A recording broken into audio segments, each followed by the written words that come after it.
ఆయన ఇప్పుడేం మాట్లాడకు. నాకు మూడ్ బాలేదు. ప్లీజ్. తెలుసు నువ్వు మేడంని లవ్ చేసావు, మేడంకి పెళ్ళైపోతుంది.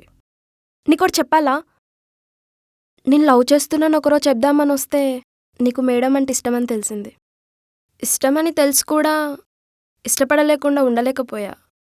నువ్వు రోజు మేడంని చూసేవాడివి, నేను నిన్ను చూసేదాన్ని. ఒకరోజు మేడంకి లిటిల్ హార్ట్స్ వచ్చి ఇచ్చావే, అవి తిన్నది నేనే. నువ్వు పిన్నిస్ అడిగినప్పుడు నేను ఒక ప్రిన్సెస్లా ఫీల్ అయ్యా. నీకు తెలియకుండా చాలాసార్లు నీ వెనకే తిరిగేదాన్ని. నిన్ను చూస్తూ మురిసిపోయేదాన్ని. నువ్వు లెసన్ ఎక్స్ప్లెయిన్ చేయమన్నప్పుడు నేనే నీ మేడంలా ఫీల్ అయ్యా. డైరెక్ట్గా గిఫ్ట్ ఇవ్వలేను, అందుకే చిన్న అబ్బాయితో పంపించేదాన్ని. నువ్వు నా కోసం పరిగెడుతుంటే నాకు భలే అనిపించింది.